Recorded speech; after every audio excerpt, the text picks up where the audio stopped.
저는 오늘 나는 누구, 여기는 어디라는 제목으로 하나님의 말씀을 전하도록 하겠습니다. 영적 정체성과 소명을 확인하는 오늘 말씀이 될 수 있기를 바랍니다. 요즘 세상은 참 빠르게 움직이고 있습니다. 엘리베이터 문이 몇 초만 늦게 닫혀도 답답합니다. 내가 쓰고 있는 인터넷이 조금만 속도가 느려도 불안해지기 시작합니다. 모든 것이 속도와 성과로 평가받고 있는 시대를 우리가 살아가고 있습니다. 점점 삶의 속도는 빨라가는데 정작 우리는 어디로 갈지 모를 때가 참 많습니다. 아침에 눈을 뜨면 전쟁과 같은 하루가 시작되지만 가정에서 부모로, 직장에서는 부장으로, 교회에서는 안수집사로 사역합니다. 역할은 많지만 정작 나는 누구인가? 라는 질문 앞에서는 막막해질 때가 참 많습니다. 그렇게 문득 멈춰 설 때 이런 생각이 스칩니다. 이 길이 정말 내가 가야 할 길인가? 나는 누구이며 지금 어디에 서 있는가? 그런 와중에도 세상은 끊임없이 우리에게 외쳐댑니다. 더 빨리 가라고 말합니다. 더 높이 올라가라고 말하죠. 더 많이 소유하라고 다그칩니다.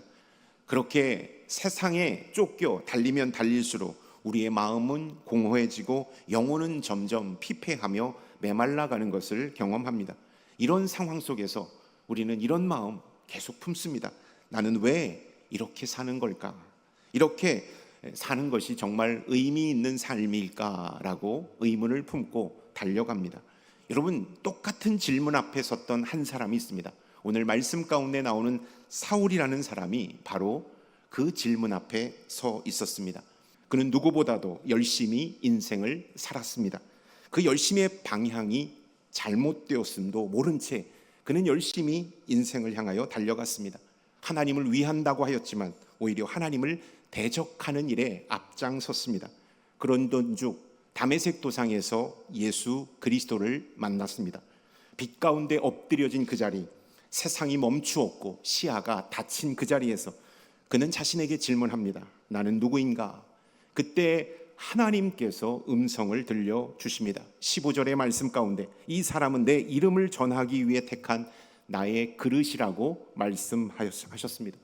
하늘의 그 음성, 내가 택한 나의 그릇이다라는 그 음성을 듣고 사울의 인생이 바뀌었다라는 사실을 성경은 우리에게 가르쳐주고 있습니다. 욕심을 향하여 달려갔던 사울에서 하나님의 뜻을 받들어 준행하는 바울로 그의 인생이 바뀌게 된 것입니다. 그는 더 이상 과거의 사울이 아니라 그리스도의 사도 바울로 다시 태어나게 된 것입니다. 여러분, 정체성을 발견했을 때 내가 누구인가, 하나님 앞에서 내가 누구인가 정체성을 발견했을 때 그의 삶에 새로운 소명이 주어졌다라는 사실을 성경은 우리에게 가르쳐주고 있다라는 것입니다. 오늘 우리에게도 하나님은 질문하고 계십니다. 너는 누구인가? 너는 누구냐? 내가 너를 이것 하기 위하여 불렀다라고 말씀하고 계십니다. 오늘 저는 이 본문 말씀을 통하여 세 가지 질문 앞에 우리 모두가 함께 서기를 원합니다.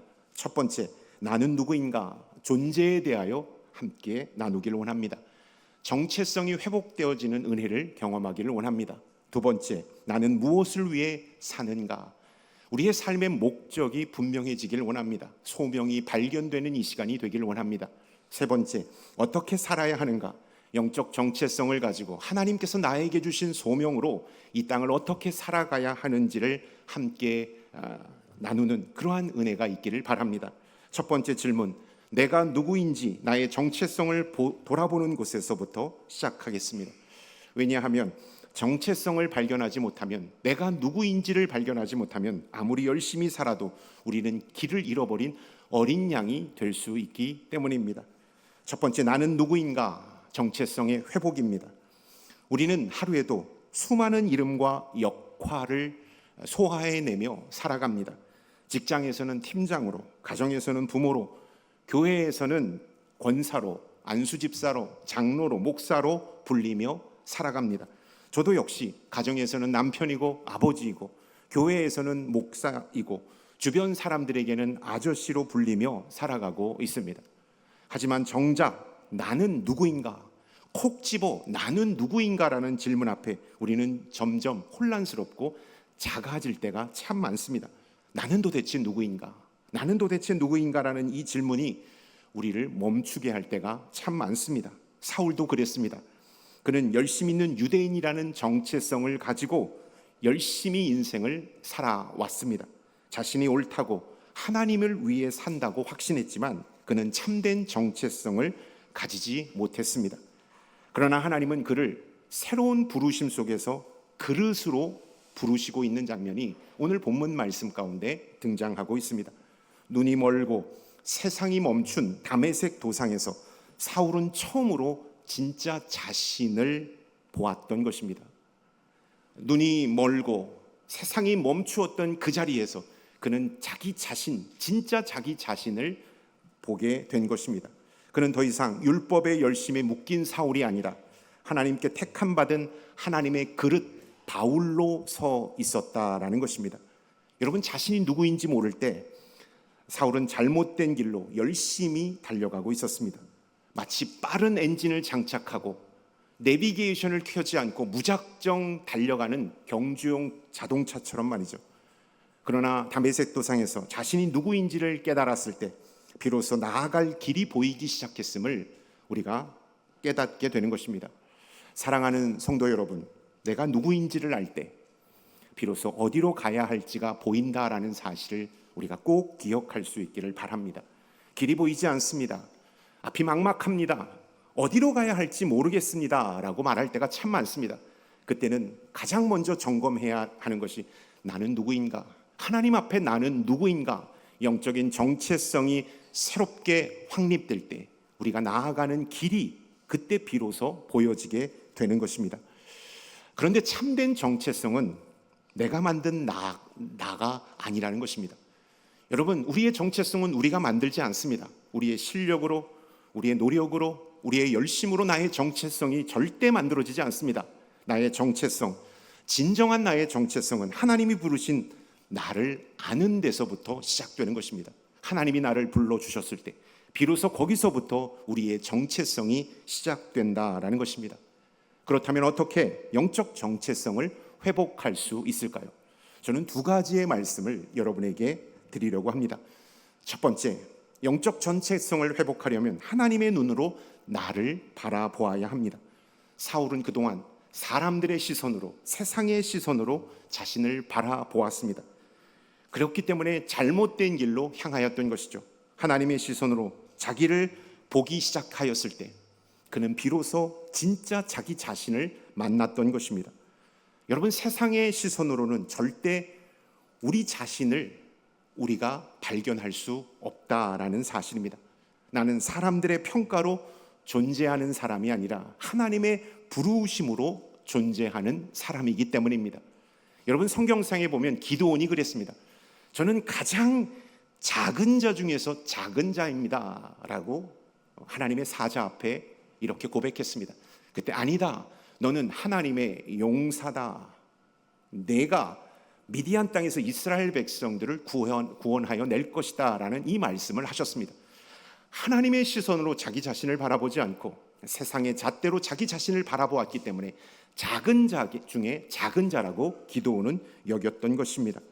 둘째, 여러분, 우리가 하나님께서 주시는 정체성을 회복하려면 과거와 상관없이 하나님이 주신 나를 받아들여야 합니다.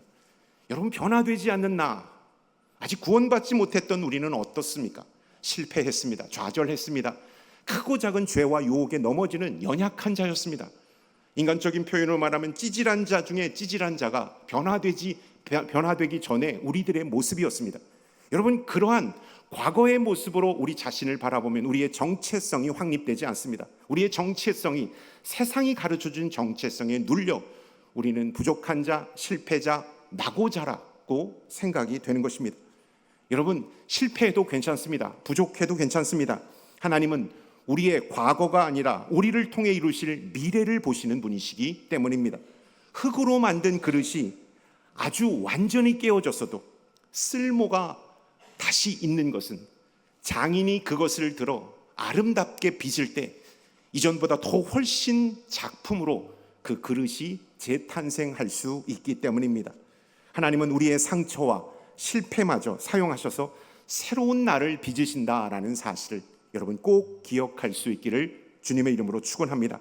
그렇기 때문에 우리는 과거를 붙잡지 말고 하나님이 새롭게 하실 나를 믿음으로 받아들일 때 우리의 정체성이 회복될 수 있다라는 사실을 여러분 꼭 기억할 수 있기를 축원합니다. 아멘. 그렇다면 여러분에게 묻습니다. 여러분은 누구입니까? 여러분의 삶의 기준은 무엇입니까? 사도행전 9장 15절을 통하여서 예수님께서 이렇게 말씀하십니다. 그는 내 이름을 전하기 위해 택한 나의 그릇이다. 여기서 그릇, 이 그릇이라는 단어, 이 그릇이 의미하는 그런 영적 뜻이 무엇일까요? 그릇은 하나님의 뜻을 담는 도구라는 것입니다. 하나님의 뜻을 담는 도구가 바로 바울이었다라는 것입니다. 하나님께 쓰임받기 위해 구별된 존재, 하나님의 거룩한 뜻을 준행하기 위하여 택함받은 존재가 바로 사도 바울이었다라는 사실을 성경은 말씀하고 있는 것입니다. 나는 주님의 손에 붙들린 그릇이었다. 여러분 자신, 우리 자신은 주님의 손에 붙들린 그릇이었다라는 사실, 그릇이다라는 사실을 여러분 꼭 명심할 수 있기를 주님의 이름으로 축원합니다. 세상적인 잣대가 나를 주눅들게 하고 나를 나약하게 하고 나를 볼품없이 여기지만 여러분 세상이 가르쳐준 잣대가 아니라 하나님께서 나에게 말씀하신 부르심 앞에 여러분 우리가 나아갈 때 우리는 하나님의 택함 받은 하나님께서 귀하게 나를 통하여 사용하시기 위하여 선택한 그릇, 하나님의 거룩한 존재라는 사실 앞에 여러분 꼭 순종하며 나아갈 수 있기를 축원합니다. 아멘. 택함이라는 것, 여러분 택함이라는 것은 하나님의 계획 속에서 의도적으로 세워진 부르심이라는 것입니다. 많고 많은 사람들 중에 나를 선택하셔서 그 일을 하게 하셨다라는 사실입니다. 저는 여러분에게 신학교에 가십시오, 선교지로 떠나십시오라고 말씀드리는 것이 아닙니다.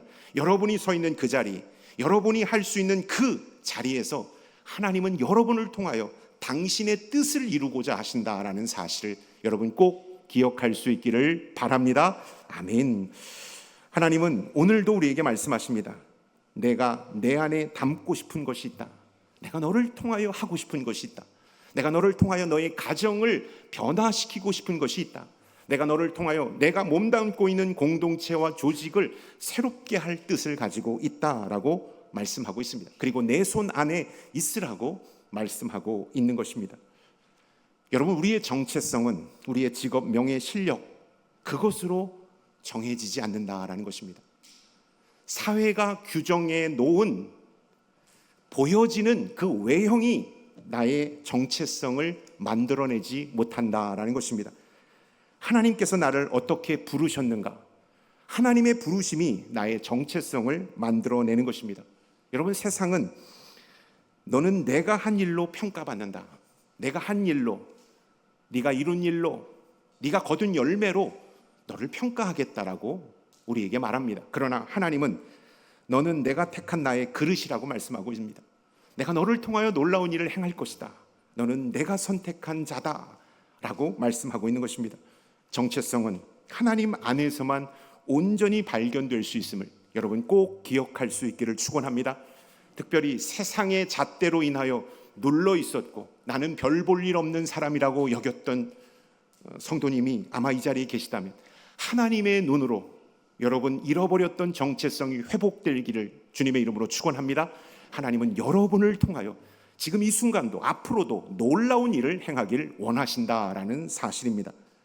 내가 누구인지를 모르면 세상이 붙여진 타이틀에 우리는 매달리게 됩니다. 내가 누구인지 모르면 세상이 우리에게 지어진 타이틀을 붙잡으려고 목을 매게 되어 있다라는 사실입니다. 한 번은 대기업에서 30년 동안 근무하시다가 은퇴하신 한 집사님을 상담한 적이 있습니다. 제가 상담한 것을 개인적으로 오픈하는 것이 아니라 주요 여러 가지 주제를 가지고 샘플링을 해서 여러분에게 말씀을 드립니다. 그 집사님은 아주 열심히 인생을 사신 분이셨습니다. 좋은 학교를 나오셨고 당당하게 대기업에 취업하셨습니다. 가정을 이루고 집도 장만하셨습니다. 회사에서는 인정받는 대리, 과장, 차장, 부장, 이사까지 승승장구했습니다. 입지적인 인물로 그 기업에서 소문이 자자한 분이셨습니다. 그런데 은퇴 후 세상이 주던 직함이 갑자기 사라지게 되었습니다. 집사님의 인생도 존재감도 그때부터 흔들리기 시작한 것입니다. 지금까지는 세상이 준 타이틀로 인하여 자신감을 갖고 당당함을 가지고 인생을 살았는데, 그것이 하루아침에 사라지자 그분의 인생도 자존감도 앞으로의 비전도 다 사라지게 된 것입니다. 저는 집사님에게 세상이 준 타이틀을 내려놓으시라고 말씀을 드렸습니다. 그리고 이제부터는 하나님이 주신 타이틀로 무장하십시오. 하나님께서 집사님에게 주신 그 영적인 정체성으로 무장하십시오. 그리할 때 하나님은 누구보다도 집사님을 통하여 놀라운 일을 행할 것입니다. 하나님께서 선택하여 부르신 이가 나라는 사실을 깨닫는 순간, 하나님께서 나를 선택하셨다라고 깨닫는 순간, 그것이 바로 믿음의 사람들에게 주어진 가장 강력한 경쟁력이라는 사실을 여러분 꼭 기억할 수 있기를 축원합니다. 아멘. 여러분은 영적 정체성을 가지고 경쟁력 있는 그리스도인으로 이 땅을 살아가고 있습니까? 두 번째, 나는 무엇을 위해 사는가? 소명의 발견을 말씀드리기를 원합니다. 정체성을 회복한 우리들, 이제 우리가 던져야 할 질문이 있습니다. 그 질문은 나는 무엇을 위해 살고 있습니까? 라는 질문입니다. 사울에게도 이 질문이 필요했습니다. 그는 자신의 열심과 노력으로 세상을 판단하며 옳다고 믿는 길을 향하여 달려가던 사람이었기 때문입니다. 하지만 그 열심의 방향이 잘못되었음을 성경은 우리에게 말씀하였습니다. 여러분, 우리도 종종 이렇게 생각합니다. 열심히만 하면 다 잘 될 거야. 최선을 다하면 길이 열릴 거야 라고 말합니다. 여러분, 정말 그렇던가요? 제가 부정적인 얘기를 해서 죄송합니다. 인생은 열심히만 한다고 이루어지지 않습니다. 최선을 다한다고 반드시 그 일이 성취되는 것이 아니라는 것입니다. 상처받지 마시길 바랍니다. 그게 진짜이기 때문입니다. 열심보다 더 중요한 것이 있습니다. 그것은 방향입니다. 열심은 차지해 두고 방향이 맞아야 그 열심이 강력한 무기가 될 수 있다라는 것입니다. 아무리 빠르게 달려도 잘못된 방향으로 가고 있다면 결국 우리는 목적지와는 더 멀어지게 되는 것입니다. 방향, 이 방향이라는 것, 여러분, 내 욕심에서 나오지 않습니다. 내 야망에서 나오지 않습니다. 내가 바라고 소망하는 것에서 방향이 나오지 않는다라는 것을 우리는 꼭 기억해야 합니다. 이 방향이라는 것은 사울이 그랬던 것처럼 여러분, 하나님이 주시는 소명에서 우리가 나아갈 방향이 세워지게 된다라는 것을 여러분 꼭 기억할 수 있기를 축원합니다. 내가 나아가는 것, 하나님께서 주시는 소명으로부터 시작되는 것입니다. 여러분, 사울도 열심히 살았지만 마음속에서는 후회와 허무가 가득했음을 우리가 보게 되는 것이죠. 여러분, 우리 인생도 마찬가지입니다. 열심히 살아왔습니다. 최선을 다하여 살아왔습니다. 한 가정의 가장으로서, 직장의 책임자로서, 사회의 일꾼으로서 정말로 열심히 달려왔습니다. 그러나 마지막에 우리가 드는 생각은 후회와 아쉬움, 허무와 공포가 우리에게 남겨진 것입니다. 여러분, 하나님이 주신 소명을 따라 살아가면 시간이 지나고 끝이 다다라도 그 끝 앞에서 우리는 소망과 하나님의 은혜를 만끽하게 되는 것입니다. 내가 세운 방향, 내가 세운 욕심은 여러분 후회와 아쉬움만 남게 되는 것입니다. 하나님은 사울에게 분명한 목적과 사명을 보여주셨습니다. 15절과 16절의 말씀, 그를 내 이름을 이방인과 임금들과 이스라엘 자손들에게 전하기 위하여 택하였다. 그가 내 이름을 위하여 얼마나 고난을 받아야 할 것을 내가 그에게 보이리라. 하나님께서 주시는 이 말씀으로 사울의 삶이 완전히 새롭게 리셋되었습니다. 완전히 변화였다라는 것입니다. 여러분, 이 변화의 중심, 나의 열심이 아니라 하나님의 부르심으로 이 변화가 일어났다라는 것을 성경은 우리에게 가르쳐주고 있습니다. 여러분, 우리의 인생도 마찬가지입니다. 우리의 인생이 새로워지려면 우리가 각오를 다지고 결단한다고 해서 새로워지지 않습니다. 우리는 의지가 약한 사람이기 때문입니다. 하나님의 부르심이 우리 안에 새롭게 장착될 때, 하나님께서 나를 불러주셨고 하나님께서 나를 통하여 일하신다라는 이 확신을 우리가 가질 때 우리의 인생이 리셋되고 새로워질 수 있다라는 것입니다. 삶의 의미는 무엇을 성취하느냐가 아니라 하나님이 주신 사명을 따라 사느냐에 달려 있다라는 것입니다. 진정한 삶의 행복과 만족은 성취로부터 오지 않습니다. 성취는 일시적인 것입니다. 순간적인 기쁨과 감동만 줄 뿐입니다. 이내 목마르게 합니다. 그러나 사명은 우리로 하여금 충만하게 한다라는 것입니다. 우리로 하여금 기쁨과 감사와 은혜 가운데 거하게 한다라는 것입니다.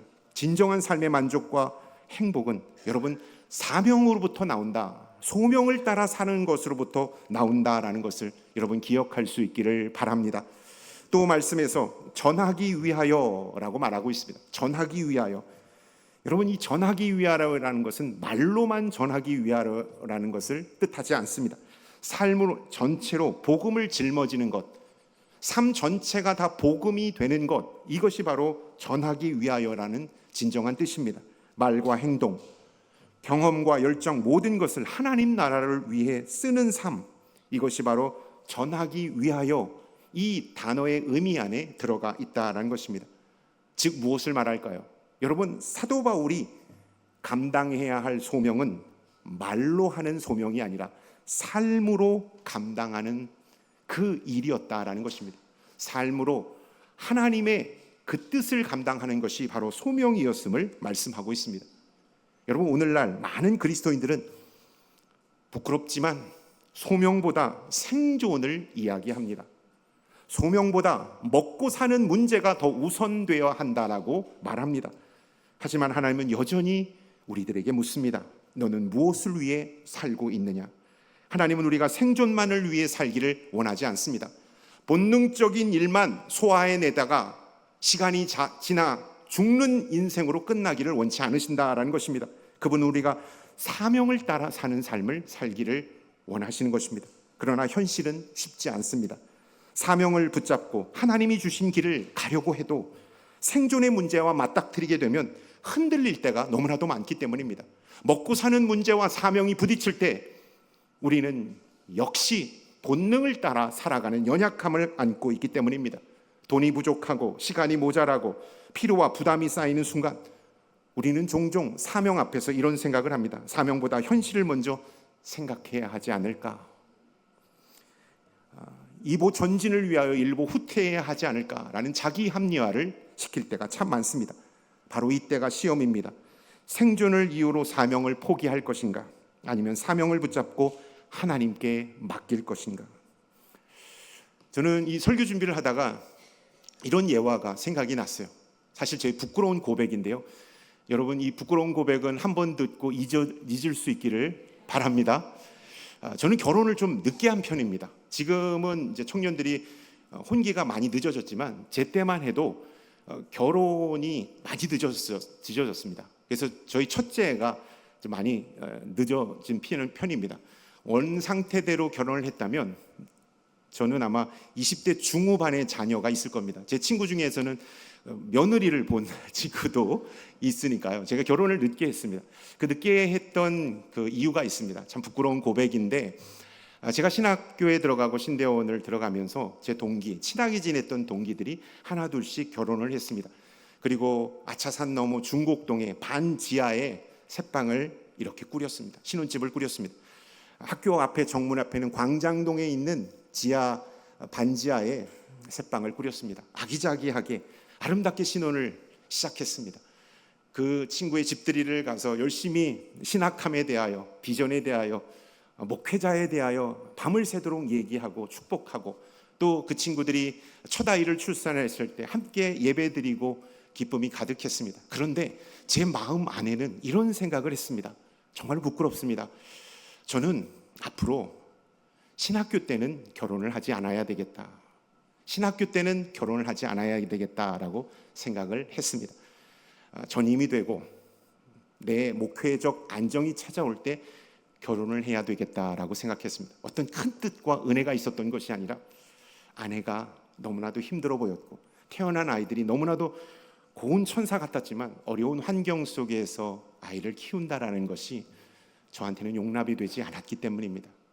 그래서 저는 결혼을 미뤘습니다. 그리고 신학교를 졸업하고 전임 사역을 하고 사역이 안정될 때 지금의 아내를 만나 가정을 이루었습니다. 은혜가 참 없죠. 그리고 나서 제가 깨달았고 지금까지 실천한 것이 있습니다. 저는 그렇게 못했습니다. 저는 그들에게 빚진 자입니다. 그들은 경제적으로 어려웠다고 해서 단 한 번도 인상을 찌푸리며 내가 왜 일찍 결혼했을까 후회하지 않았습니다. 너무나도 기뻐했습니다. 아름다운 보금자리 안에서 행복한 믿음의 가정을 이루었습니다. 그리고 선교지로 떠났습니다. 그리고 그곳에서도 역시 본능이 아니라 사명에 집중하는 삶을 살았습니다. 저는 6명의 선교사를 돕고 그들의 자녀들을 후원하고 있습니다. 11조 말고 또 다른 것을 제가 전임 사역을 시작해서 지금까지 한 번도 빠뜨리지 않고 그 사역에 집중하고 있습니다. 제가 그것을 못했기 때문입니다. 제가 빚진 자였기 때문입니다. 저는 결정적일 때 소명을 따라가지 않고 본능에 충실했기 때문에 다시 한번 회개하는 마음으로 그 빚을 갚고 있습니다. 저는 지금 생각합니다. 하나님께서 다시 한번 저에게 그 선택을 주신다면 하나님, 이때부터는 제가 소명에 집중하겠습니다. 소명을 선택하겠습니다. 하나님의 뜻을 먼저 받들겠습니다라는 기도가 100번, 1000번이고 고백되어집니다. 여러분은 지금 무엇을 위하여 살고 있습니까? 여러분 지금 생존을 위해 살고 있습니까? 아니면 사명을 따라 살고 있습니까? 오늘 하나님 앞에서 우리가 결단하고 고백했으면 좋겠습니다. 나는 생존만을 위해 살지 않겠습니다. 나는 하나님의 부르심을 따라 살겠습니다. 나의 열심이 아니라 하나님의 부르심을 내 삶의 중심에 두겠습니다. 나는 삶의 방향을 하나님께 두겠습니다. 여러분, 이 고백이 우리 모두의 고백이자 결단이 될 수 있기를 주님의 이름으로 축원합니다. 아멘. 마지막, 진짜 경쟁력, 부르심 속에 살아가기를 함께 나누도록 하겠습니다. 여러분, 정체성을 회복했습니다. 소명을 발견했습니다. 그렇다면 남은 마지막 질문이 있습니다. 그 질문은, 그렇다면 나는 어떻게 살아야 하는가? 영적 정체성을 가진 자답게, 소명을 가진 자답게 어떻게 이 땅을 살아야 할 것인지를 우리는 질문해 봐야 합니다. 영적 정체성과 소명을 가진 사람은 이 땅을 살아가는 방식이 다르기 때문입니다. 세상은 어떻게 하면 더 빨리, 더 높이 올라갈 것인가를 고민합니다. 그러나 하나님의 사람, 영적 정체성과 소명을 가진 하나님의 사람은 어떻게 하면 더 깊이 하나님께로 나아갈 수 있을 것인가, 어떻게 더 바르게 하나님의 말씀 앞에 순종할 수 있을 것일까를 고민하게 된다라는 것입니다. 이것이 바로 경쟁력입니다. 여러분, 세상이 말하는 경쟁력은 남보다 앞서가는 것입니다. 남을 짓밟고 위에 올라서는 것입니다. 내가 더 많이 소유하는 것입니다. 그것이 우리 그리스도인들에게 경쟁력이 아니라는 것입니다. 우리 그리스도인들에게 주신 경쟁력은 이 땅 가운데서 선한 싸움을 싸우며 하나님의 영광을 선포하는 것, 하나님의 복음을 전하는 것, 예수 그리스도의 향기를 내는 것이 진짜 경쟁력이라는 사실을 여러분, 우리가 꼭 기억할 수 있기를 축원합니다. 아멘. 사도행전 9장 16절에서 하나님은 사울에게 이렇게 말씀하셨습니다. 그가 내 이름을 위하여 얼마나 고난을 받아야 할 것을 내가 그에게 보이리라. 여러분, 하나님은 사도 바울을 당신의 택한 그릇이라 말씀하셨습니다. 그리고 당신의 사명을 부어주셨습니다. 그런 이후에 하나님은 고난을 받아야 할 것이다 라고 말씀하셨습니다. 여러분, 장밋빛 청사진이 정체성을 깨닫고 소명을 가진 자에게 열려져야 정상 아니겠습니까?